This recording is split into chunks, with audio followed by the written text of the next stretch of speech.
Assalamu alaikum wa rahmatullahi wa barakatuh. Welcome to Radio Islam International. My name is Muhammad Bam. I'll be your host until 10 a.m. inshallah. We are doing the topic you are loved, and we were still doing the topic of narcissism. And in our previous 19 episodes, we were discussing going into the details of narcissism. In our last few discussions a few weeks back, Marana, we were discussing about codependence and traits in people to identify these traits. Now we have our guest, Marazir Ahmad Ragi. Marana, assalamu alaikum wa rahmatullahi wa barakatuh. Wa alaikum assalam wa rahmatullahi wa barakatuh. Maulana, how are you doing? Alhamdulillah, we hope Marana is also doing well. Alhamdulillah. We also take this opportunity of greeting all our listeners on Radio Islam, Radio Al Ansar, and those that have joined us on the live platform of the Ummahat. I must, at the onset, apologize for the last 2 weeks, Maulana. We were not present. We were gone for Umrah, Alhamdulillah. May Allah Ta'ala accept the efforts of all those that do good deeds, inshallah. I mean, well, when we were discussing about codependence and traits found in codependence, amongst the traits that we finished discuss about the struggle with hardships and problems. Then in the last episode, we were discussing about how they feel alone and fearful. They have poor communication skills and they're in denial of disorder. And we mentioned that by them behaving in such a way that it's as if they are the only ones in dysfunctional families and they don't let other people help them. Also, try to fix people codependents are in denial of the need of many things like love, intimate, etc. And they find excuses to avoid relationships with good people and have relationship with narcissists, and they also like to avoid confrontations. Coming to the next topic is they make excuses for abuse and disrespect. They make excuses for abuse and disrespect. Before we let Moana answer that, just remember that this is an open line.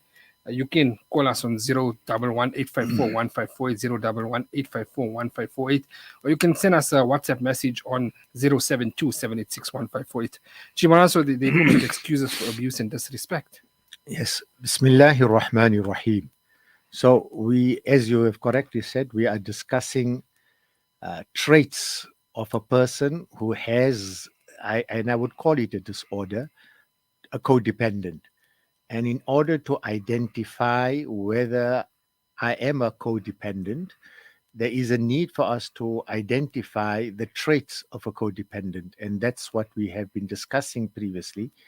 And we continue with this discussion that one of the traits of a person that is a codependent, and keep in mind that this trait of being a codependent comes up as the way we have been brought up in our homes that results in this. And it is a disorder, although not a disorder of a narcissist itself. But the reason why we are bringing this discussion is that if you are identified as a codependent and you are in a relationship with a narcissist, then you need to know the condition that you are in and how to manage that condition. So one of the reasons or one of the trait of a codependent is that you will always make an excuse for abuse, and you will also make an excuse if someone has shown disrespect to you. So codependent children, for example, often turn a blind eye to those who make fun of them at school, and they pretend that they did not see or hear anything to avoid a confrontation. And they will believe that the reasons bullies give them at school for abusing them, uh, such as being weird. Now, many codependents get upset. They also become annoyed when people who care about them make them aware of the abuse and the manipulation they are going through with others, because they actually work very hard mentally to block it out. So if someone has been abused and you have a codependent trait, you will make an excuse. And also because you want to block out this abuse, you do not want anyone to assist you. You just don't want, you want to block it out and you don't want to take help from anyone. That is also one of the traits of being a codependent. And in most cases, they don't want to believe that the fantasy they are living in is not real. as they don't want to make the difficult decision of leaving the person who is abusing them or being alone. So, to make it easier, they would rather give an excuse for people who are abusing them. Now, as adults, and since we are discussing this more on an adult way instead of children at school, so as adults, these excuses sometimes for violence, domestic violence, could sound like, okay, she might have had a bad day or he had a bad day at work.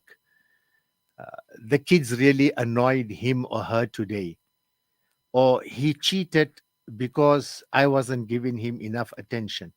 These are the type of excuses that codependents may give as an excuse for the abuse. Many codependents will leave a narcissist who has betrayed them, but take them back again and again and again after they have been successfully hovered by the abuser. And narcissists always test the strength of people's boundaries and will beg and cry to appeal to the empathetic side of a codependent. However, they greatly disrespect them when they fall for it. So, if a narcissist has abused a codependent, the codependent will make excuses, but the narcissist has in him this trait of manipulation and hovering and getting them back. And when they get them back, that narcissist actually shows disrespect when they fall for the hovering of the narcissist, as they've perceived by the narcissist as a desperate person, as someone who is weak, who will tolerate anything to keep them in their lives. And it is for this reason they get worse in their behavior, and the more people give them chances. Codependents often end up depressed because because they have to regularly give up their dignity, so they lose their own self-respect. They lose it because they have to regularly give up their own dignity. They have to give up their own self-respect in the name of what they believe is love, but is just an unhealthy trauma attachment that has nothing to do with love. So many codependents also don't know that they've been abused and manipulated after a narcissist discards them and continue to miss their abusive ex after the relationship is over, especially if they see that the abuser has moved on with someone else and treat them better in that phase of love bombing. And we've spoken about all these definitions that we are addressing today. During this time, the codependent remembers the wonderful days with a narcissist and regrets not working harder to keep the relationship going, but it's always just a psychological delusion.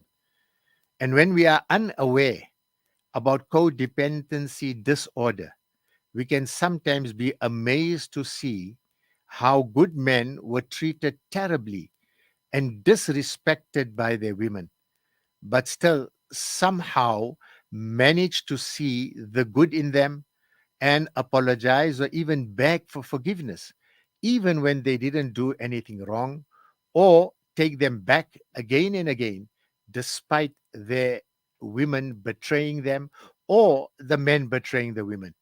Now, many narcissists make codependents apologize for their bad reaction to their abuse, which distracts them from the main problem caused by the narcissist.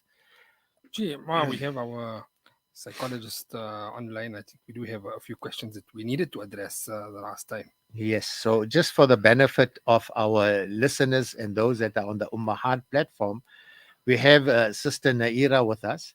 Just to give you, I did give an introduction to her at the last time, but I think it was about 3 weeks ago. So just to recap, she is a wellness coach, someone who integrates a wellness service by providing support and well-being and building the capability to be independent when you are having these types of disorders. Assalamu alaikum wa rahmatullah. Walaikum salam. Uh, is our line clear, Mona? Sure. Assalamu alaikum wa rahmatullahi wa barakatuh. Walaikum salam, Maulana. That's much better. Jazakumullah.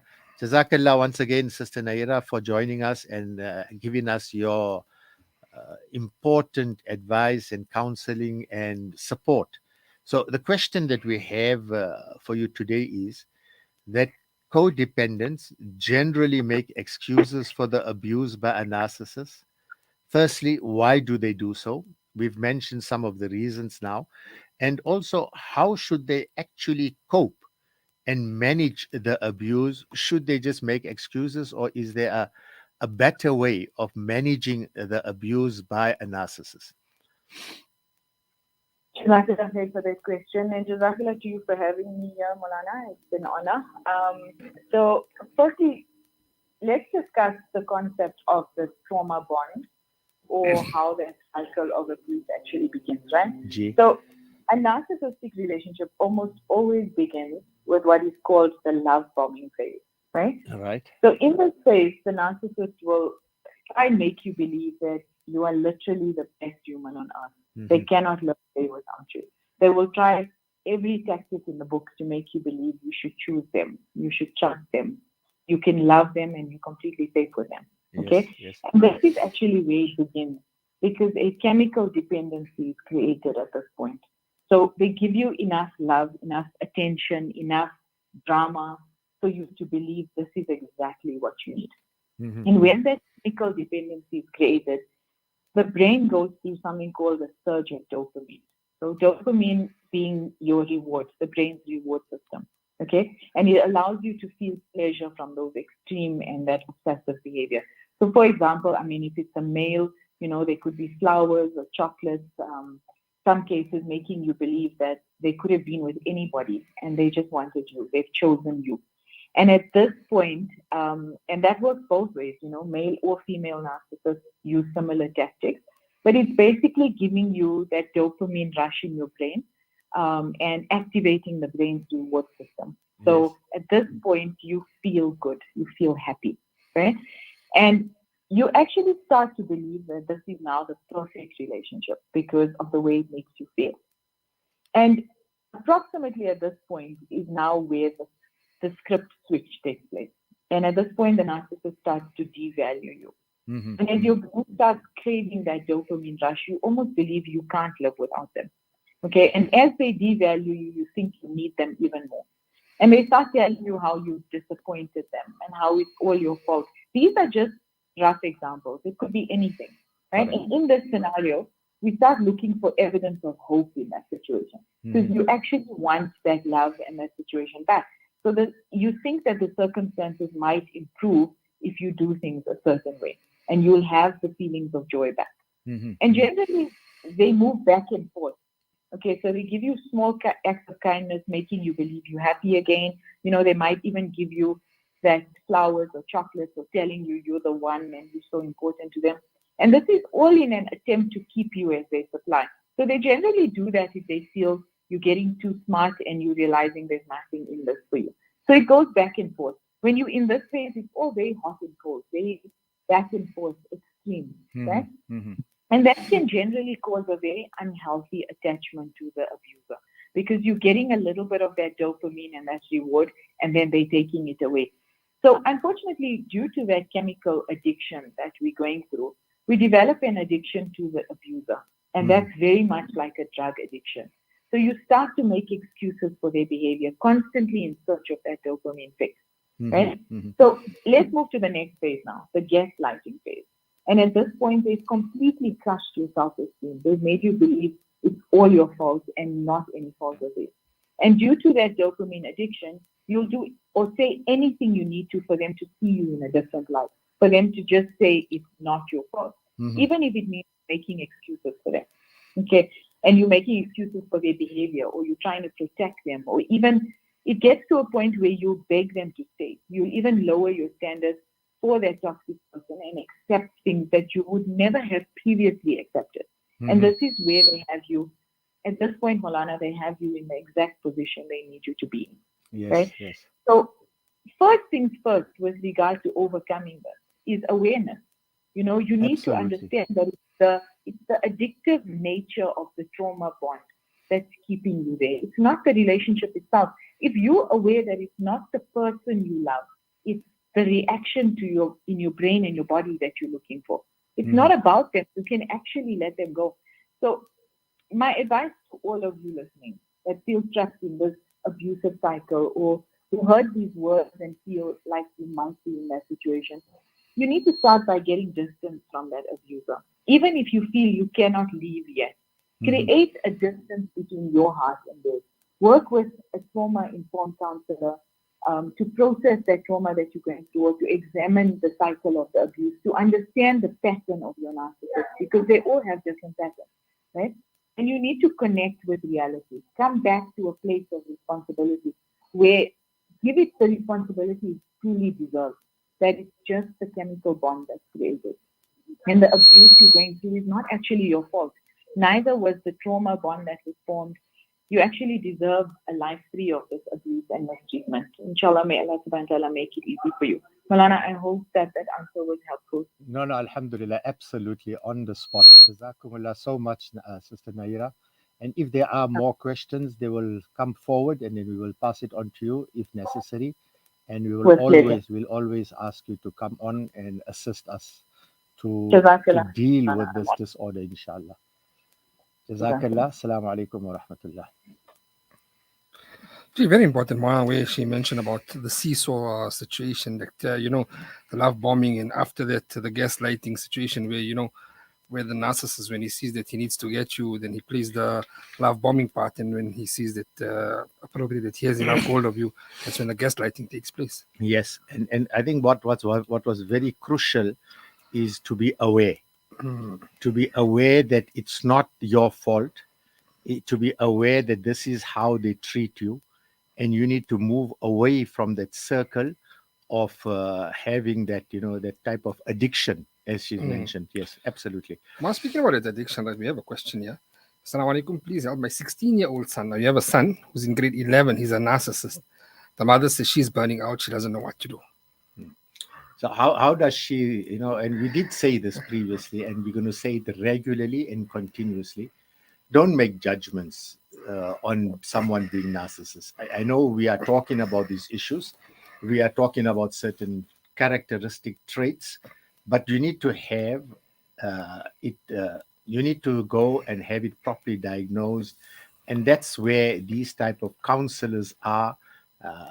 Support that they will give you, they will help you how to manage, they will identify what are the causes possibly. I mean, the first question is that how did he develop these traits in your home? Mm. So we spoke about how parents should be parenting their children. So it's quite a complicated thing in just saying that he is a narcissist. So I think we need to deal with it much more professionally, and you need to be professionally to be in a position to professionally diagnose that really the child is a narcissist. Mm. Well, we were speaking about the support system. Now, we're speaking about the narcissist. Yes, carry on. So, the support system in it to these narcissists actually isolate you from getting support system. Yes, yes, yes. So coming back to what we were talking and taking on from what our sister Naira was saying. So many narcissists make codependents apologize for their bad reaction to their abuse, Mm. which distracts them from the main problem caused by the narcissist. And that's what our sister was also saying. Now, Mara, from here, I want to take it up a little bit differently. And I want to bring an aspect about this is that narcissistic Muslim women commonly use, and this is a bit of a sensitive one that I'm going to talk about, but I think it's necessary to talk of.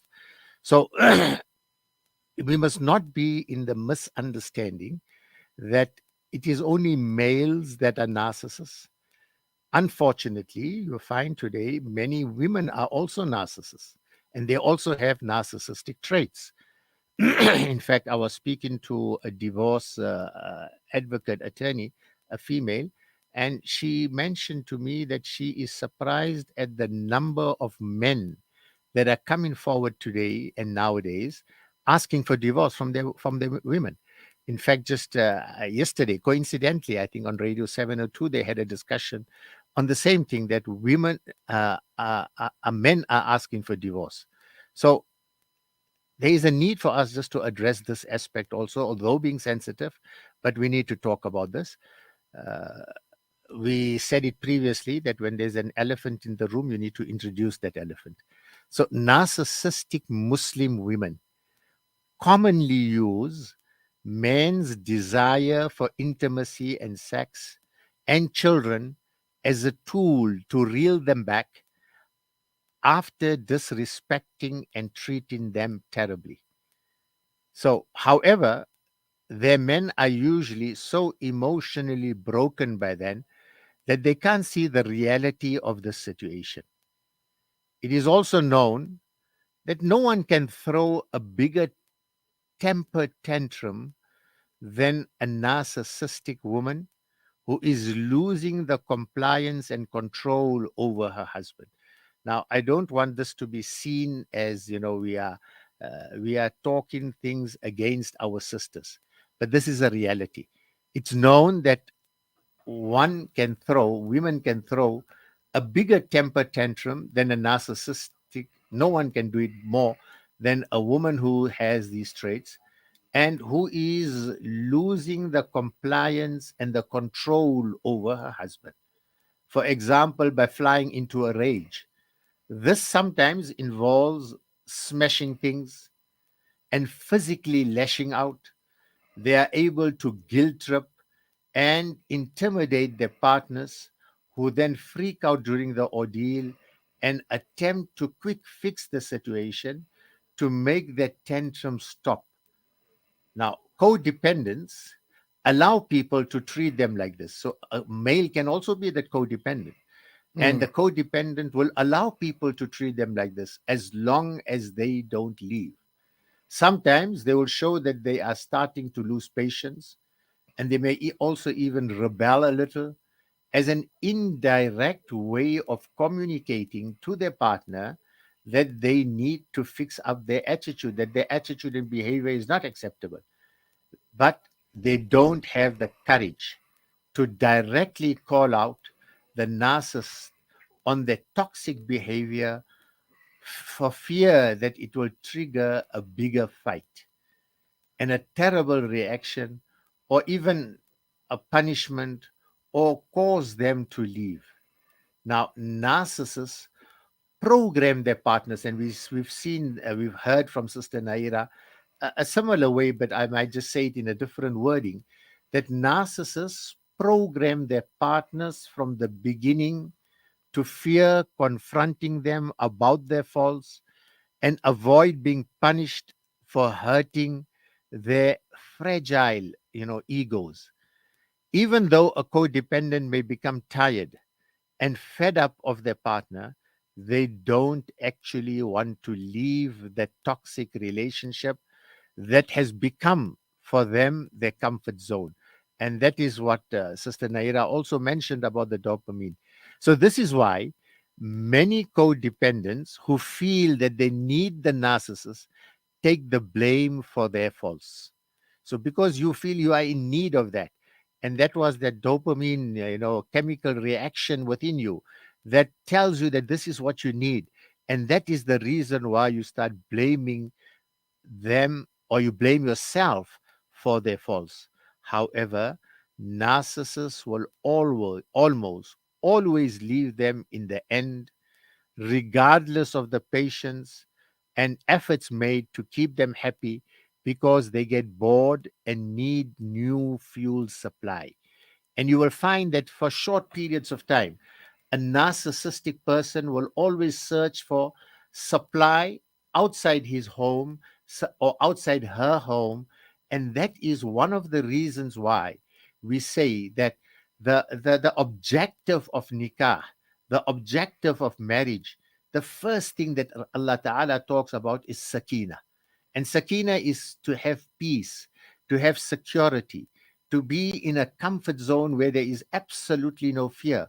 And that concept of sakina, if it is not achieved in a marriage, then there is absolutely no need to remain in that marriage. We're not advocating to divorce, but if the objectives of marriage are not obtained, and every effort has been made to maintain that objective, but eventually, if that objective is not maintained, of peace, of security, of not being fearful in that home, then there is no need to remain in that.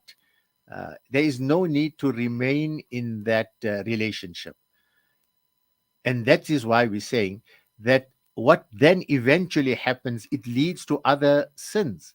So a narcissist will almost always leave you at the end, regardless of the patience and efforts made to keep them happy.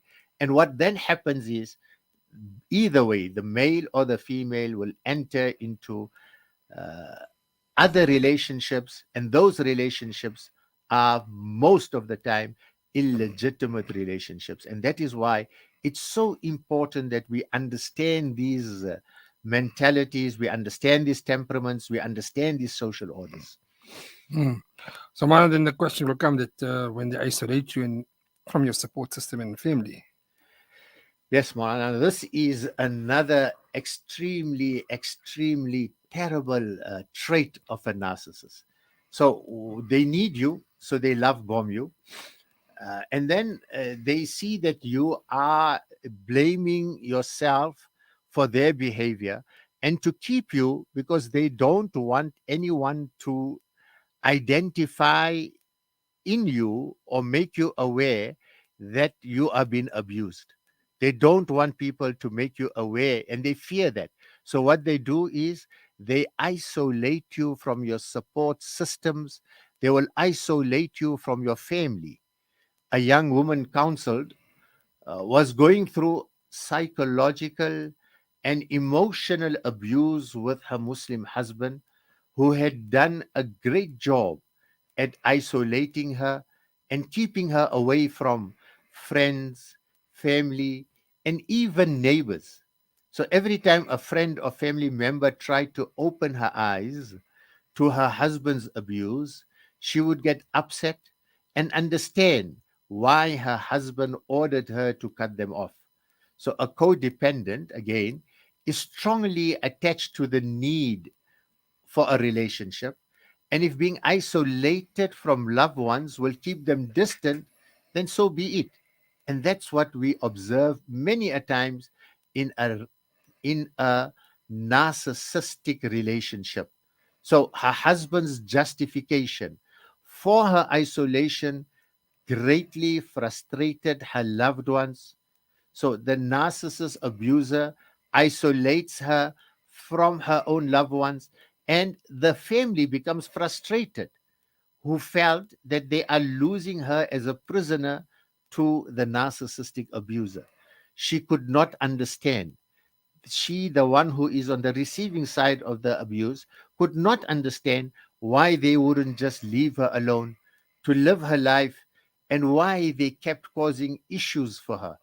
So, when asked why she didn't trust them, why didn't she trust her own family people, after she realized, after some time, with discussions and thought, that her husband had actually managed to brainwash her into believing that he had her best interest at heart, and that's the love bombing, and that her friends and her family were jealous and wanted to ruin her marriage by planting dangerous thoughts in her mind about him. He also, told her that Islamically, and this is how Muslim narcissists behave. They use Islam, they use quotations of the Quran and Ahadith, and we've alluded to some of that in some of our previous discussions. He also told her that Islamically, he has the right to demand that she cuts ties with them, as they were causing problems in their marriage.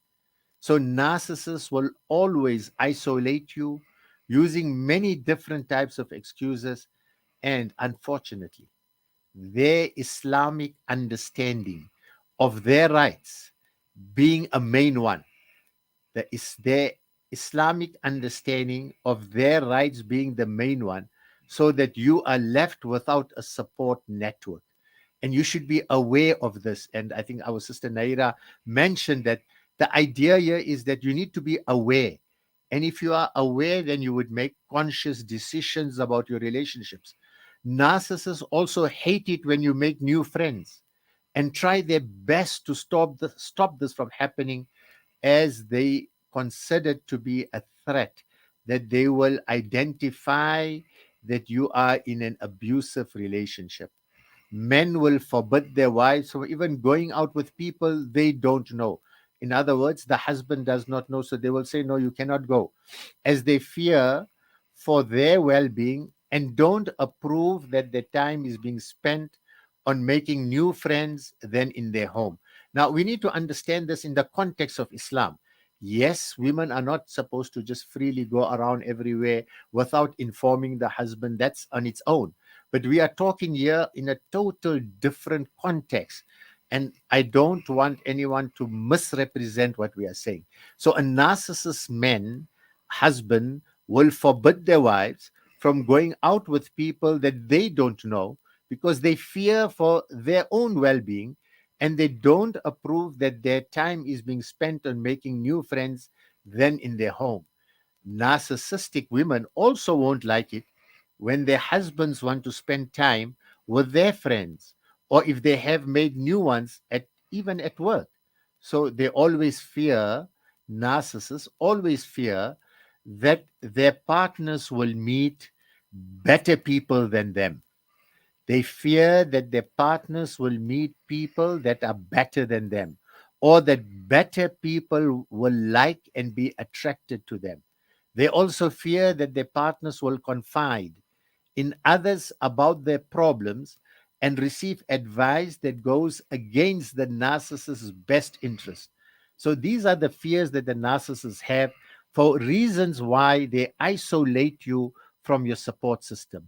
Narcissists become very uncomfortable when you want to go out with them, and will often do something dramatic so that you cancel going out with them, such as pretend to be sick, or even cause a big fight at home over something trivial, just to spoil your mood.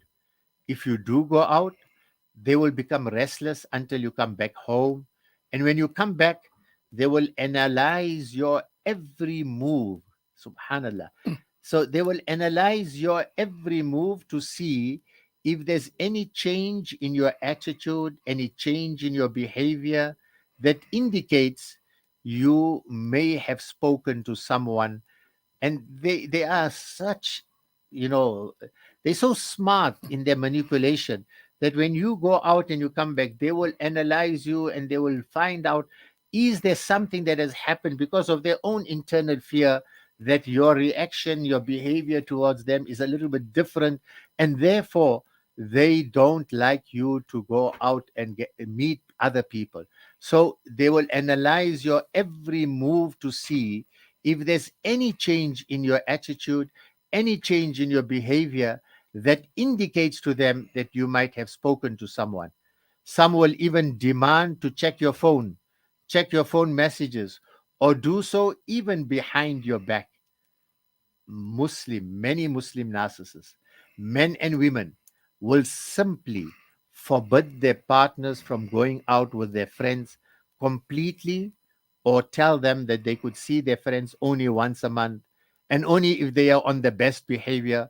So if you are being regularly at your own families, regularly with your friends, and they don't approve of that, they will set times. You can only go once a week. You can only go once a month. And this is how they manipulate to manage their own insecurities, which results in their abuse to a codependent. So they will say that you can only go once a month, or only if they are on their best behavior. They will interrogate them about which friends, which family member they want to meet, and state that it would be at a place that they approve of. They will also need to approve what their partners are wearing. Yes, they will also want to need to approve of what their partners are wearing. We're not talking about, Islamic modest dressing. We're not talking about that. That's necessary for the man in the home to ensure that his wife is modestly dressed when she leaves home. But they also want to need to approve what their partners are wearing. So going out while looking attractive is absolutely unacceptable to them. It is common for women to be told that they can't leave the house with any makeup. Remember, I think we need to understand this in the context of our discussion. Yes, Islamically, when you leave the home, you need to be modestly dressed. Yes, Islamically, you should not have exposed makeup. Yes, you should not be having such perfume that attracts the attention of people when you're out of your homes. These are clear advices of Rasulullah sallallahu alaihi wasallam. We cannot deny that. But the narcissist will use these things for his interest, and that's the difference that we need to be aware of. So they don't like you to look attractive. It is common for women to be told that they can't leave the house with any makeup or very little, and to wear very loose clothing, to be pious. While it is true that Allah requests women to cover well and not display their beauty in public, except that which necessarily appears naturally pretty face, to avoid causing a fitna. Yes, to avoid causing temptations for men.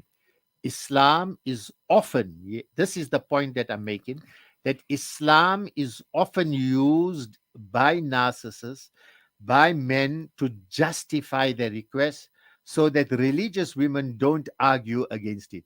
In reality, though, these men are just using it as a cover for their own insecurities. Other women who aren't so religious may comply just to be able to go out and breathe. Both narcissistic men and narcissistic women commonly romanticize this form of manipulation. Both narcissistic men and women commonly romanticize this form of manipulation. And which form of manipulation we're talking of? The isolation and social control, so that their partner believes they are just being protective or possessive from love and justify tolerating it. Mm. Yes, man. I know I spoke a lot Gee. with a lot of emotions about it, but that's what it is. I see there's a question here. When the Islamic right of a man to act as Amir of the house is used to leverage extreme control like isolation, etc., how does one approach this so as not to be in a sinful position but get relief? Excellent question. Again, understand that the reason that we are having this discussion is that to be aware, to live a conscious life. So you need to be aware that what are the reasons for which my husband or my abuser or my partner is dealing with me and using sometimes the Islamic laws as leverage for control. So control in a positive way, alhamdulillah, then we need to comply. But if that control is a negative, narcissistic, abusive control, you need to be aware and you need to be able to draw the distinction. And sometimes the isolation from friends and family members should not be you should not allow that type of manipulation if you are aware that this control is a negative control. And that's how I would respond to that. Mm. Mama, you have any questions? Well, the same question that lady that asked about her son. She asked, "Who do we get for help or diagnosis?" And she asked, "Is it possible to give her a contact? She's desperate to get help for her son." I think later, Maulana, not on the show, later you can pass the number of Sister Naira to them. Mm. And if they want to, you can even go to the Islamic Care Line, Islamic Helpline. There are many Muslim people that will provide the wellness support and guidance that is required. And it's good that you are picking up certain traits rather late Rather than than late than never. never. So, and I suggest instead of self-diagnosing, get professional help. Mm. So, you got more? No, that's the only one that we have And still. also, narcissists really hate it when women have caring male relatives. Narcissists really hate it when wives and women have caring male relatives, example, brother, father, uncle, who have the ability to stop them from carrying out their injustice. They also hate it when you don't answer every time they call when you are away from them, and will surely punish you later for the anxiety that you put them through, even when you tell them that you just needed some space. And the words privacy and space, remember this, the words privacy and space don't exist in a narcissist's book of vocabulary, and they will even despise the shadow that accompanies you wherever you go. The words privacy, the word space don't exist in a narcissist's book of vocabulary, and they will even despise the shadow that accompanies you wherever you go.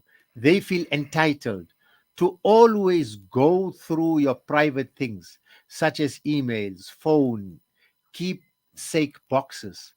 They desperately look for things that they can hold against you later. You know, they have this ability to keep grudges, they have this ability to keep records, and many a times many records that they keep is not realities, but it is their understanding and their assumption, and many a times they will even make up those things about you that they can hold against you later, even if they are from your past. And the only time a narcissist will happily give you space to go out with friends and spend time alone is when they are busy hunting for new victims, or Mm. when they are with another victim. The only time a narcissist will happily give you space to go out with friends and spend time alone is when they are busy hunting for new victims, or when they are with another victim. Narcissists may also go as far as to brainwash their partners into thinking that they've had black magic done on them by those who love and advise them. And unfortunately, this has become very common in our community, that they will use this as an excuse that people had made black magic on you.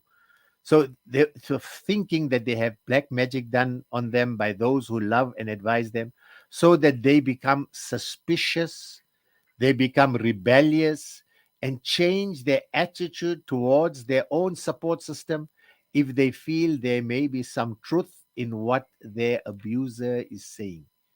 When a narcissist blames things, this is so crucial, Marana, and our listeners. When a narcissist blames things or people for their own behavior, it gives them a reason to not feel guilty for the awful things they say and they do. When narcissists blame other things, when narcissists blame other people, where they project it onto others for their own behavior, it gives them a reason to not feel guilty for the awful things they say and they do. For example, if their partner is on antidepressants, they will say that the medication is making him or her paranoid, or the medication is making them crazy. And if they have close friends, they will blame any acts of disobedience or bad attitude on their assumed bad advice. They will turn anything and everyone into the cause of their misery. People often find narcissists don't like visiting their in laws unless Mm. they have an agenda. People will often find that narcissists don't like visiting their in laws at all unless they have an agenda, such as complaining to them first about their son or daughter before they do, to make it look like they are not the bad person in the relationship. And if they must visit, then they prefer to be with their partner, or they only let them stay for a short while. Usually, they will be given a time limit and will call them to leave immediately once the time limit is over. And if they don't leave at the specific time, they will make a big issue of it when their partners return home. I often hear codependents say that they hate going out because their partners are constantly calling, their partners are constantly texting, the partners are constantly embarrassing them in front of people until they no longer wish to visit anyone because of the stress they cause to them. And I've taken so much of the time. I know we are really towards the end. I think we'll stop here. If there are any things that our listeners or anybody wants to comment, and inshallah, we'll carry on from here next week, inshallah. Inshallah, just one question has come in. Do narcissists feel it's normal to argue, debate, and fight in front of their children? Absolutely. They themselves sometimes don't even know that they are doing that. It is just their makeup that they will argue, they will throw up a tantrum, they will make an argument out of nothing, and they don't care who is in the presence. They absolutely, it is just about them. So they don't even care of the respect of someone else that is there, in even their own children. Well, Jazakallah for your time, much appreciated. Inshallah, we'll speak to Maran again next week, Wednesday. Inshallah. Assalamu alaikum wa rahmatullahi wa barakatuh. Spectrum Wheel Repair Specialists, specializing in repairs to all makes of mag wheels.